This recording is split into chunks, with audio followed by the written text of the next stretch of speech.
and welcome. I am Amarachi Ubani. Tonight, Nigeria holds final round of elections as citizens prepare to elect governors and House of Assembly members.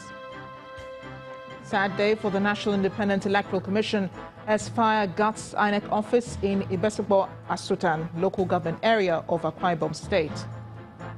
Abuja High Court grants order of interim injunction restraining INEC from conducting supplementary elections in Lagos. And U.S. President Donald Trump says he feels bad for former campaign manager Paul Manafort following his prison sentence. On Business News tonight, Nigerian Stock Exchange signs women empowerment principles to guide companies on specific targets of sustainable development goals. And on Sports News tonight, Claudio Ranieri returns as the new manager of Roma less than a fortnight after he was sacked by Fulham.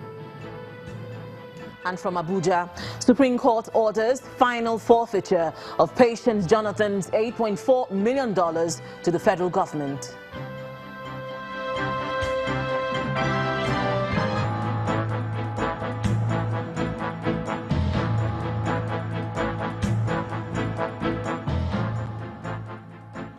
It's the eve of the governorship and State House of Assembly elections in Nigeria, slated for Saturday, March 9th. Polls will be holding in 29 states to elect new governors, while the 36 states of the Federation and the Federal Capital Territory Council areas, over 5,000 contestants will be vying to be elected into 991 seats in the State Houses of Assembly.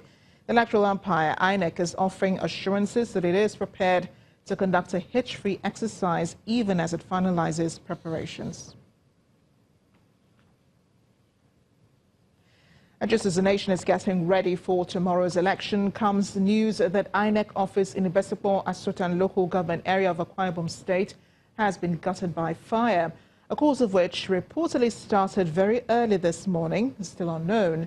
But residents suspect that the INEC office may have been burnt down by suspected hoodlums. Some electoral materials have been destroyed in the incident, but the resident electoral commissioner, Mr. Mike Igini, has given assurance that the materials for tomorrow's elections are not affected. Part of the office was gutted by fire, and quite some very important equipment were burnt down, like the card readers. But the good news is that the ballot papers that have been delivered, they are all intact. In fact, I must commend the first responders for a good job, because that would have been an issue. But I can confirm to Nigerians and Akwa Ibomites that all the ballot papers are intact. Where we had issue is a number of card readers that were burnt. But again, another good news is that we have some reserve here and from the neighboring state here, and even Abuja has called if we need more. And of course, we are doing a quick round assessment of that, and if there's need for that, Abuja will also send that. Otherwise, two of our neighboring states here, Cross River and River State, will be able to assist us. So that's what has happened so far. There are still security concerns in Rivers State ahead of the governorship and State House of Assembly elections. There has been an attack on the home of the traditional ruler of Okirika, allegedly by the army. The army, however, says is not aware of the attack. Residents of the community are calling on government for protection and for the elections to hold peacefully tomorrow. Our correspondent, Emmanuel Iri, reports. Blood stains on the ground, signs of forced entry, ransacked rooms, all at the palace of the traditional ruler of Okochiri Kingdom. The people of the community claim the Nigerian army and other security agencies are responsible for the attack and make other serious allegations as they march in protest on the streets of Okrika.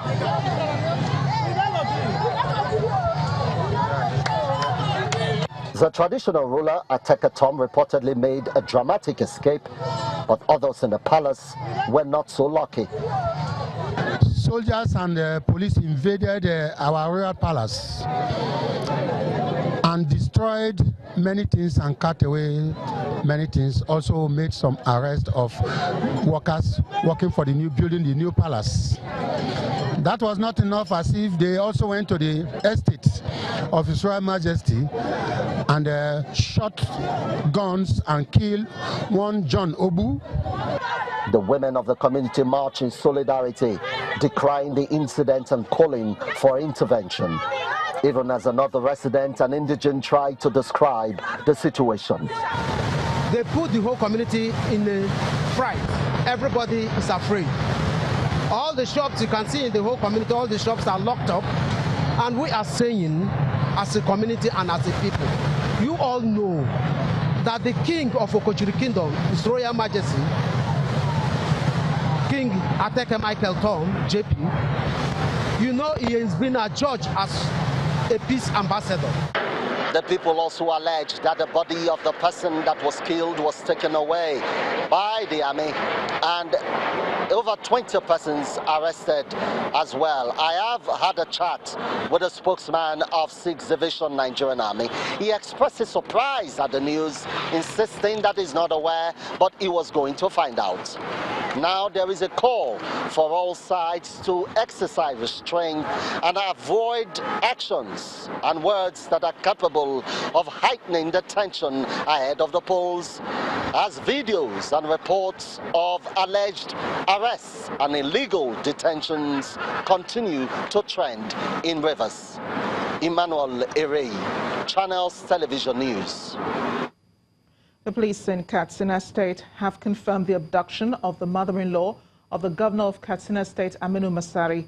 80-year-old Hajia Hawa Yusuf, the mother of Binta Masari, one of the governor's wives, was reportedly kidnapped at her residence at Dandume Crescent in Katsina Metropolis. Reports say some armed men wearing masks invaded Mrs. Yusuf's home in the early hours of the morning and took her away. Confirming the incident to Channels Television, the police public relations officer in Katsina, Mr. Gambo Isa, says the command is investigating the incident.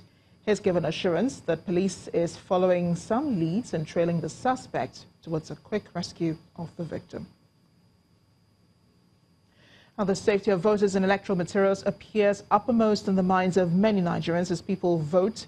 Our voting age are going to the polls tomorrow. Nigerians will be electing governors and members of the state houses of assembly. Our next report is on the state of security in some of these states. The security of election materials as well as voters pose a great challenge. But the Nigerian police in Oyo State, southwest Nigeria, is assuring the electorate of their safety at the polls.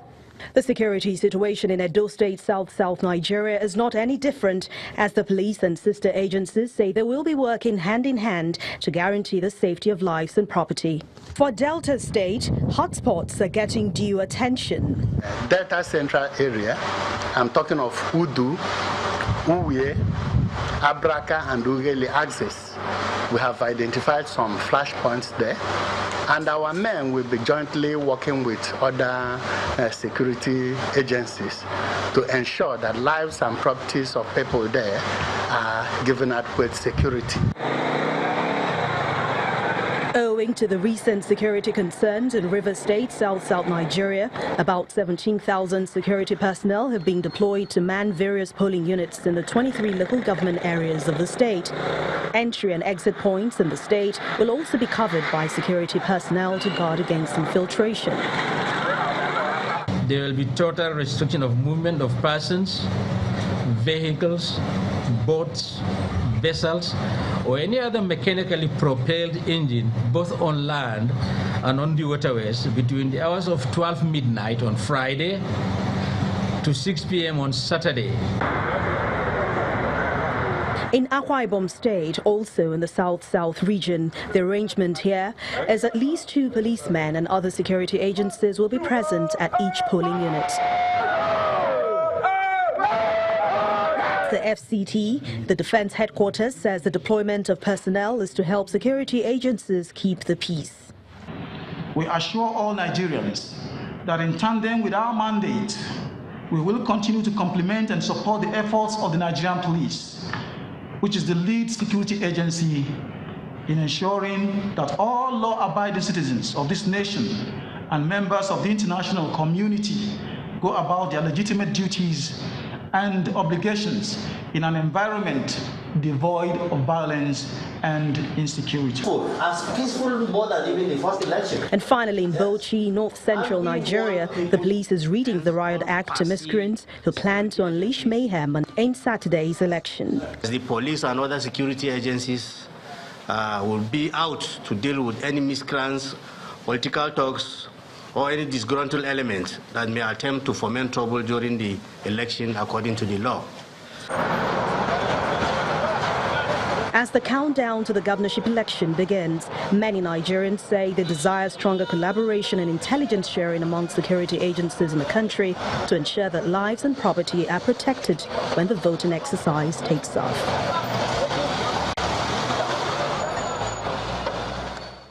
Staying with electoral matters, INEC has again responded to the fire incident that happened at its office in Ibesipo Asutong in Akwa Ibom State.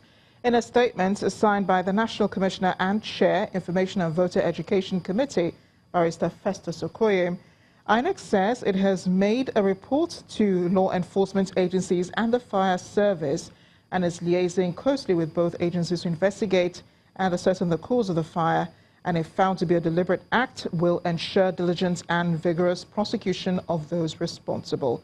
It acknowledges several sensitive and non-sensitive materials for tomorrow's governorship and state House of Assembly elections were destroyed, including 198 smart card readers, the printed register of voters, 13 generator sets, as well as several voting cubicles and office equipment. Fortunately, it says the ballot papers and result sheets for the elections were not affected and they are intact. The Commission has been able, it says, to replace and reconfigure all the destroyed smart card readers and reprinted the register of voters. With the replacements and the salvage of other items, INEC says it can announce confidently now that election will proceed as scheduled, and all registered voters in the local government areas are requested to turn up and cast their ballot between 8 a.m. and 2 p.m. tomorrow. The INEC chairman himself has also spoken with our senior correspondent, Ladia Kereduluale, on other issues regarding preparations for tomorrow's elections. We learned from the experience of the last elections conducted, the national elections, meaning presidential and National Assembly elections, particularly in the area of logistics. I'm happy to say that learning from that experience, the Commission has delivered all the materials, sensitive and non-sensitive, to the states in readiness for Saturday's election. In turn, the states have delivered the materials to the local governments, our offices in the local governments, and then the local governments will move the materials tomorrow to the wards. And then from the wards, we move the materials to the polling units along with personnel at first light on Saturday, the 9th of March, so that we can open the polling units in good time. In terms of the sheer scope of what is going to happen on Saturday is far bigger than what we conducted about 2 weeks ago. The presidential constituency, yes, is national, but it's only one constituency. We have 109 senatorial districts, 360 federal constituencies. So in all, we conducted elections into 470 constituencies. But on Saturday, we are going to conduct elections for 29 governorship positions nationwide, 991 state constituencies, and 68 area councils in the Federal Capital Territory, making a total of 1,082 constituencies in all. We are prepared, and truly, we have learned our lessons from the presidential elections. Where elections are disrupted after polling, and there is no way you can make head or tail out of the materials, particularly in the place you have mentioned, you said the materials were burnt down. Yes, the videos were. So the best thing to do under the circumstances is to give the people of that community the opportunity to vote again. And it happened not only in Lagos, but it happened in many other states in the last elections. For instance, on Saturday, when we conduct the governorship and state assembly elections. We're also going to conduct what we call supplementary elections in 14 states of the Federation, covering a total of 31 constituencies, 5 senatorial districts, and 24 federal constituencies, for a variety of reasons. Violence of the type we described, and other sundry electoral malpractices, including overvoting. So where the total number of registered voters will make a difference to the margin of lead of the candidate leading, an opportunity must be given to places where voting did not take place to enable citizens vote, simply because their votes could make a difference to the outcome of the elections. So we are going to repeat elections in the constituencies I've mentioned on Saturday for that reason. So if an election is deliberately disrupted, as it happened also in Rivers State in some local governments, we'll go back and conduct the elections in those places. In part 2, after the break, INEC says it is prepared, but how prepared is it for tomorrow's historic exercise? We'll be bringing you reports on distribution of sensitive materials across the state. Stay with us.